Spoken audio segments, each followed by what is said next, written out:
Pada 4 Mei 1947, mantan Bupati Garut, Surya Kertalegawa memproklamasikan berdirinya negara Pasundan.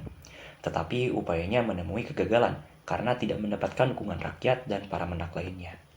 Negara Pasundan baru benar-benar berdiri pada 24 April 1948 sebagai hasil dari Konferensi Jawa Barat ketiga, di mana Wiranata Kusuma kelima yang seorang pro-republik terpilih sebagai wali negaranya. Berdirinya negara Pasundan sempat menjadi gejolak sekaligus ajang persaingan dari menak federalis yang pro-Belanda dan menak nasionalis yang pro-republik. Video ini merupakan sebuah kajian tentang buku Negara Pasundan 1947-1950, Gejolak Menak Menuju Integrasi Nasional, karya Profesor Dr. Agus Mulyana M.Hum. Menak merupakan suatu kelompok elit masyarakat Sunda sebagaimana priayi pada masyarakat Jawa. Menak sebagian berasal dari keturunan bupati dan sebagian lainnya berasal dari golongan kaya raya atau golongan terpelajar.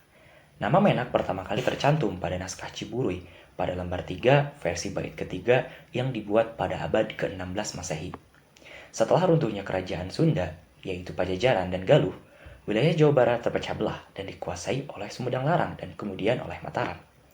Wilayah yang terpecah belah ini melahirkan entitas politik baru, yaitu kabupaten yang dikuasai oleh seorang bupati dan keluarganya. Seorang bupati akan berusaha agar kekuasaannya tetap bertahan dengan mewariskan kepada keturunannya. Hal inilah yang mendasari lahirnya kelompok elit yang disebut sebagai menak. Para menak memiliki gelar, yaitu Raden untuk laki-laki maupun perempuan, sedangkan untuk menak yang lebih rendah bergelar Mas. Mereka memiliki gaya hidup dan status sosial yang lebih tinggi dalam masyarakat. Karena mereka dipersiapkan untuk menjadi seorang pemimpin, para menak mendapatkan akses pendidikan baik agama maupun pendidikan modern. Selain itu, rumah, pakaian, olahraga, dan hiburan mereka menjadi pembeda antara menak dengan rakyat biasa. Di sisi lain, para bupati juga biasanya tinggal di rumah yang terletak di ibu kota kabupaten, atau disebut juga daya, yang sekaligus sebagai pusat pemerintahan. Memasuki abad ke-20, terjadi perubahan sosial pada Menak melalui institusi pendidikan. Pada awalnya di Sumedang berdiri sekolah kabupaten pada 1870, tetapi untuk memenuhi kebutuhan pegawai pemerintahan, dibentuklah sekolah Hufden School atau biasa disebut sebagai sekolah Menak pada 1878 di kota Bandung. Sejalan dengan kebijakan politik etis, sekolah ini diubah namanya menjadi Osvia. Diperkenalkannya pendidikan modern oleh pemerintah kolonial, membuat menak Sunda diklasifikasikan menjadi dua jenis, yaitu menak nasionalis dan menak konservatif. Para menak nasionalis mendirikan organisasi pergerakan Sunda yang pertama, yaitu Paguyuban Pasundan pada 20 Juli 1913. Organisasi ini diketuai oleh Daeng Kandrunan Ardiwinata. Tujuan dari organisasi ini adalah memajukan orang-orang Sunda dalam kesejahteraan, pendidikan, dan tingkah lakunya. Paguyuban Pasundan mencapai puncaknya ketika dipimpin oleh Oto Iskandar Dinata.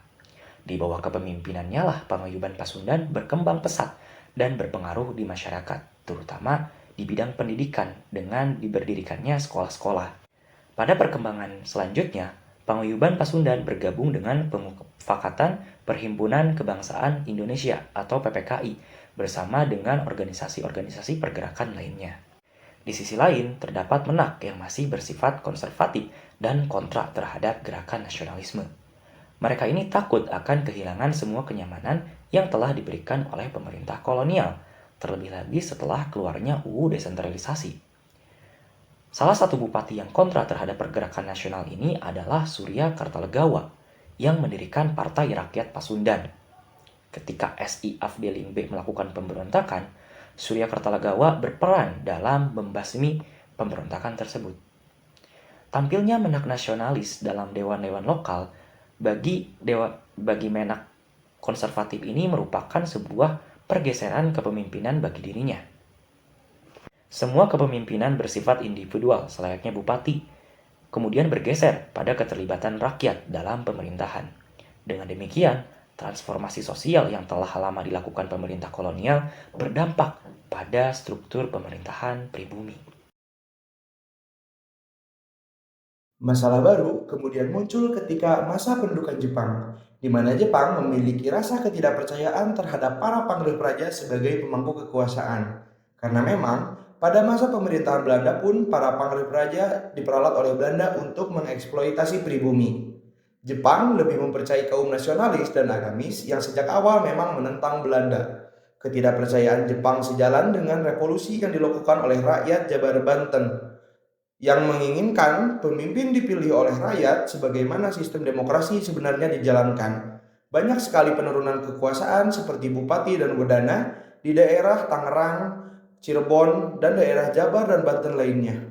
Kemudian, gerakan revolusi ini dikontra oleh Surya Kartalegawa, seorang menak Sunda, mantan Bupati Garut. Surya Kartalegawa menginginkan Jawa Barat dipimpin secara feodalis berdasarkan kesukuan Sunda. Gerakan kontrarevolusi Surya Kartalegawa kemudian meledak ketika pengangkatan Gubernur Jawa Barat pertama, yaitu Raden Mas Sutarjo oleh Insinyur Soekarno, yang ternyata bukan asli orang Sunda. Kemudian Surya Kartalegawa membentuk Partai Rakyat Pasundan dan kemudian bekerja sama dengan Belanda untuk kemudian membentuk Negara Pasundan. Negara Pasundan diproklamasikan di alun-alun Bandung dan disaksikan oleh kurang lebih 1.500 orang.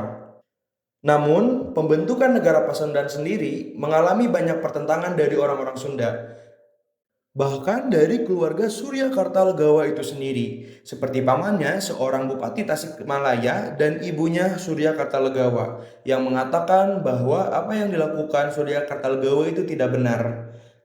Tujuan dari Belanda mengajak kerjasama Surya Kartalegawa ialah untuk memecah kembali Indonesia. Setelah Indonesia terpecah-pecah menjadi negara-negara bagian, kemudian Belanda akan kembali mempengaruhi Indonesia untuk kembali merebut kekuasaan di Indonesia.